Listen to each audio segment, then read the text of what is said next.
Hello friends, welcome to my channel અરુકુક ગુજરાતીમાં. આજે બનાવીશું ગરમરનું અથાણું.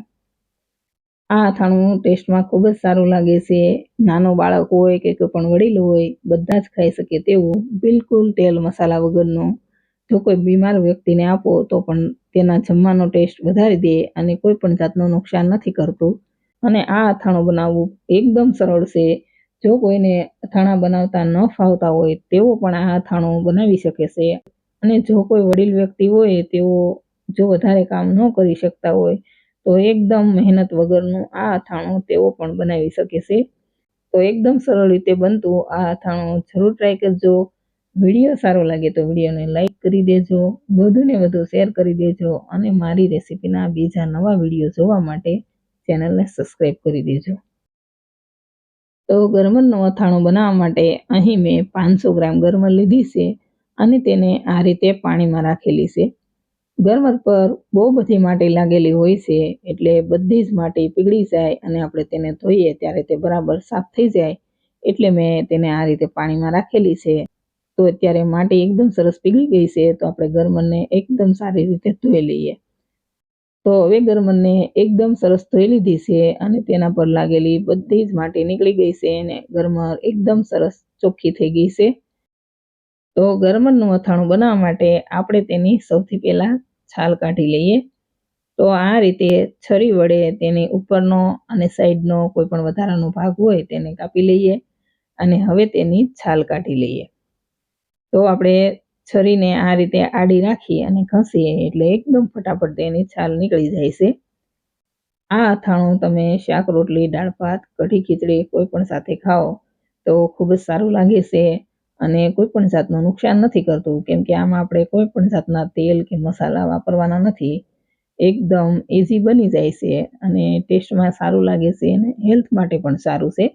તો આ અથાણું જરૂર બનાવવું જોઈએ અને જરૂર ખાવું જોઈએ. તો આપણે ગરમરની છાલ કાઢી લીધી છે. હવે તેના વચ્ચેથી એક સરખા 2 ભાગ કરી લઈએ અને આ રીતે નાના ટુકડા કરી લઈએ. જો કોઈ પણ ટુકડા વધારે મોટા લાગે તો તેને પણ આપણે આ રીતે વચ્ચેથી 2 ભાગ કરી શકીએ છીએ. અને આવા નાના ટુકડા કરી અને આપણે તેને પાણીમાં નાખીશું એટલે ગરમર કાળી ન પડે. તો બધી જ ગરમરની છાલ કાઢી તેના નાના ટુકડા કરી અને પાણીમાં રાખી દીધા છે. હવે તમે જોઈ શકો છો કે આ પાણી થોડું ડોળું થઈ ગયું છે. તો ગરમરનું પાણી એકદમ સરસ ચોખ્ખું થઈ જાય ત્યાં સુધી તેને 2 થી 3 પાણીએ સારી રીતે ધોઈ લઈએ. તો આપણે ગરમરને એકદમ સરસ ધોઈ લીધી છે અને પાણી એકદમ સરસ ચોખ્ખું થઈ ગયું છે. હવે ગરમરનું બધું જ પાણી નિતારી અને આપણે એક કાચની બોટલમાં ગરમરને લઈ લઈએ. જ્યારે પણ આપણે અથાણા બનાવી અને સ્ટોર કરવાના હોય તો કાચની બોટલનો જ ઉપયોગ કરવાનો આગ્રહ રાખવો. તો હવે બધી જ ગરમર કાચની બોટલમાં લઈ લીધી છે. હવે તેમાં કેરીનું ખાટું પાણી નાખવાનું છે. તો અહીં આપણે કેરીનું ખાટું પાણી લીધેલું છે. જો તમે કેરીનું ખાટું અથાણું બનાવતા હોય અને તમારી પાસે કેરીનું ખાટું પાણી હોય તો તમારે તેનો ઉપયોગ કરવાનો. અને જો ખાટું પાણી ન હોય તો કેરીનું ખાટું પાણી કઈ રીતે બનાવવું તેની રેસીપી મેં મારી ચેનલમાં આપી દીધી છે. તો તે તમે વિડીયો જોઈ લેજો અને તે રીતે ખાટું પાણી બનાવી લેવાનું. હવે કેરીનું ખાટું પાણી કાચની બોટલમાં નાખીશું. હવે બધી જ ગરમર પાણીની અંદર ડૂબી જાય ત્યાં સુધી બરણીને ખાટા પાણીથી ભરી લઈએ. તો આપણે આ રીતે ગરમરની ઉપર ખાટું પાણી આવી જાય ત્યાં સુધી તેમાં ખાટું પાણી ભરવાનું છે. ગરમરને આ રીતે પાણીની અંદર ડૂબેલી જ રાખવાની એટલે ગરમર કાળી ન પડે, તેના પર ફૂગ ન થાય કે ખરાબ ન થાય અને આપણું અથાણું 12 મહિના સુધી એવું ને એવું રહે. હવે બોટલનું ઢાંકણ ઢાંકી અને તેને મૂકી દઈએ.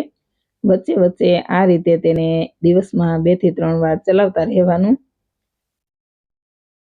હવે ગરમરની અંદર ખાટું પાણી ચડી જાય એટલે 4 થી 5 દિવસ પછી અથાણું ખાવા જેવું તૈયાર થઈ જાય છે. તો હું તમને 4 દિવસ પછી બતાવી રહી છું. તો ગરમરમાં ખાટું પાણી ચડી ગયું છે અને અથાણું એકદમ સરસ ખાવા જેવું થઈ ગયું છે. હજુ ગરમર જેમ ખાટા પાણીમાં રહેશે તેમ વધારે સરસ ટેસ્ટી લાગશે. તો ફ્રેન્ડ્સ, રેડી છે. બધા જ બનાવી શકે તેવું સરળ, નાનું બાળક હોય, મોટા હોય કે પછી કોઈ પણ બીમાર વ્યક્તિ હોય બધા જ ખાઈ શકે તેવું હેલ્ધી, તેલ મસાલા વગરનું ગરમરનું અથાણું। તો રેસીપી જરૂર ટ્રાય કરજો। વિડીયો સારો લાગે તો વિડીયોને લાઈક કરી દેજો, શેર કરી દેજો અને મારી ચેનલ સબસ્ક્રાઈબ ન કરી હોય તો સબસ્ક્રાઈબ કરી દેજો। Thank you for watching.